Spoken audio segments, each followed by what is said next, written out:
वालेकुम दोस्तों, जैसा कि आप जानते होंगे कि 21st century is a century of information, communication, technologies and innovation, जिससे इंसानी जिंदगी आसान हो गई है, प्रोडक्टिविटी बढ़ गई है और लोगों के पास हर चीज की वाफर मिकदार जो है और चीजों की एक्सेस जो है वो बढ़ चुकी है। लेकिन इसके साथ साथ जो इंसानी इकदार है, जो मॉरल वैल्यूज हैं, जो एथिकल वैल्यूज हैं, जो सोसाइटल वैल्यूज हैं, उनमें कोई बेहतरी नहीं आई, क्योंकि टेक्नोलॉजी ने चीजों की जो फिजिकल एग्जिस्टेंस है, जो इंफॉर्मेशन, उसको तो बढ़ा दिया है, लेकिन जो अकदार है, जो वैल्यूज हैं, जो सोसाइटल पर्सपेक्टिव हैं, उन पे काम नहीं किया।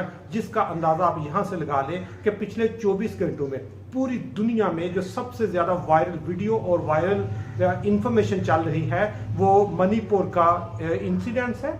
मणिपुर में होने वाला जो वायोलेंस है उस पर बात हो रही है, या मणिपुर में इंडिया की एक स्टेट मणिपुर का जो वाकया पेश आया है, इसने पूरी दुनिया को हिला के रख दिया है कि ये 21st सेंचुरी का लगता ही नहीं है। ऐसे लगता है अभी भी हम पत्थर के जमाने में रह रहे हैं और उस वाकये की शिद्दत ही इतनी ज्यादा है कि मेरे पास इतना हौसला ही नहीं पड़ा कि मैं वो वीडियो क्लिप्स आपके साथ शेयर करूं, उस वाक्य से रेलिवेंट कोई भी फोटो आपके साथ शेयर करूं, उससे रेलिवेंट इंफॉर्मेशन शेयर करूं। और उसी सिलसिले में आज के सेशन में सबसे पहले मैं आपके साथ बताऊंगा कि जो मणिपुर का इंसिडेंस है, इसकी नोयत क्या थी, ये कैसे पेश आया और इसकी आउटकम क्या आई।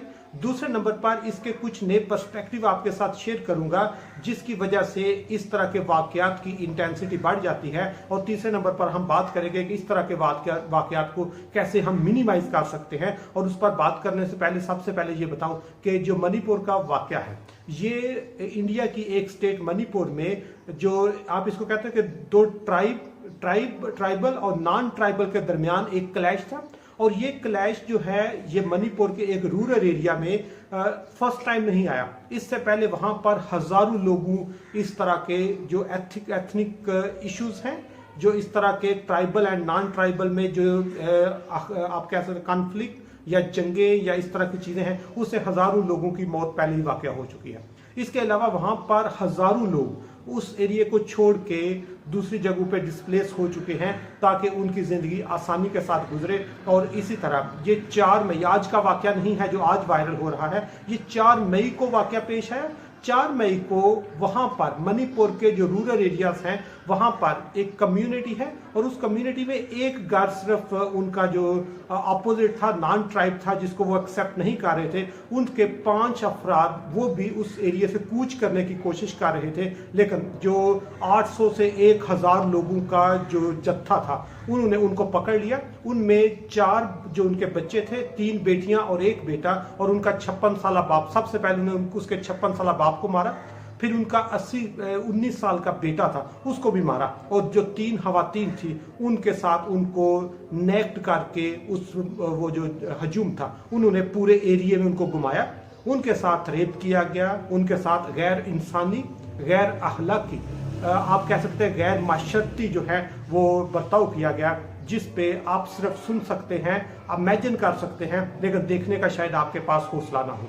अब दूसरे नंबर पर बात करूं कि इस तरह के जो वाकयात आते हैं इनकी इंटेंसिटी क्यों ज्यादा होती है। उसमें सबसे पहले ये बताऊं कि जो एथनिक वैल्यूज होती हैं, जो एथनिक इश्यूज होते हैं, इनकी इंटेंसिटी पाकिस्तान हो, इंडिया हो, बांग्लादेश या श्रीलंका, इनकी इंटेंसिटी हमेशा ही ज्यादा होती है। इसलिए एथनिसिटी के जो इश्यूज हैं इनको कम करने के लिए लोगों को ट्रेनिंग, लोगों को एजुकेशन, लोगों को अवेयरनेस देने की जरूरत है। 5 लोग जिस वक्त वो यहाँ से डिस्प्लेस होने लगे थे तो पुलिस ने भी उनको पकड़ लिया। पुलिस ने उनको अपनी हिफाजती हसार में लेके उनको बचाने की कोशिश कर रहे थे, लेकिन जो हजूम था उन्होंने उनसे पकड़ के उनको छीना, उनका मर्डर किया, उनको नेक्ड किया गया, उनको वहां पर परेड कराई गई, पूरे एरिया में उनको घुमाया गया। तो उसमें जो पुलिस का रोल है, जो इंस्टीट्यूशन का रोल है, वो बहुत कम है। उन्होंने ना होने के बराबर रोल, क्योंकि अगर पुलिस लोगों को सेफ्टी और सिक्योरिटी नहीं दे सकी तो ये भी एक बहुत बड़ा सवालिया निशान है। तीसरे नंबर पर जिस वक्त इस तरह का हजूम इकट्ठे होता है तो वहां पर अगर अनएजुकेटेड लोग हों, अनएथिकल लोग हों या इस तरह के जज्बाती लोग हों तो वो इस हजूम को कम नहीं कर सकते, उसकी इंटेंसिटी कम नहीं कर सकते। और उसके लिए जिस वक्त वहां पर नारेबाजी चल रही होती है, वहां पर उनके अंदर जज्बात उभर रहे होते हैं, तो वहां पर इंसानियत खत्म हो जाती है और सिर्फ उनके जज्बात चल रहे होते हैं। और चौथे नंबर पर जो इस तरह की आपकी हमारी सोसाइटी में जो एथिकल वैल्यूज कम हो रही हैं, ह्यूमन वैल्यूज, सोसाइटल वैल्यूज कम हो रही हैं, या हमारे जो एथनिसिटी की बेस पर ट्राइबल एंड नॉन ट्राइबल में जो इख्तलाफात हैं, इनको कम करने के लिए हमारी एजुकेशन भी रोल प्ले नहीं कर रही। हमारी एजुकेशन में इस तरह के कंटेंट होने चाहिए, इस तरह की डिस्कशन होनी चाहिए, इस तरह की डिबेट होनी चाहिए, ताकि ये उसको कम करे। और सबसे आखिरी नंबर पर हमारे मीडिया में कभी भी इन इश्यूज पे बात नहीं हुई कि हमने किस तरह इसको कम करना है, किस तरह हमने बर्दाश्त पैदा करनी है, किस तरह अगले को सुनने का हौसला देना है, क्योंकि मरने वाला भी इंसान है और मारने वाला भी इंसान है। मरने वाला भी इंडियन है, मारने वाला भी इंडियन है। एक दूसरे मतलब हर जगह पे वो इंसान ही है। हमें इंसानियत का दरस देना होगा कि जो इंसान है उसकी कदर करनी है। वो अगर एक ट्राइबल एरिया में पैदा हुआ है तो उसका भी कोई कसूर नहीं, नॉन ट्राइबल में पैदा हुआ है तो उसका भी कोई कसूर नहीं। वो इंडिया में पैदा हुआ है, पाकिस्तान में हुआ है, श्रीलंका में या बांग्लादेश या अमेरिका और कनाडा में हुआ है, उसका उसमें कोई कसूर नहीं। इंसानियत से मोहब्बत करने का दरस हमारे कंटेंट में होना चाहिए, हमारे करिकुलम में होना चाहिए, हमारे निसाब का हिस्सा होना चाहिए। और हर बच्चे को इस पर तबलीग करने की जरूरत है कि इंसानियत सबसे पहले सीखो, क्योंकि दुनिया के हर मजहब में सबसे पहले इंसानियत सिखाई जाती है। इस पर कोई कंप्रोमाइज नहीं है।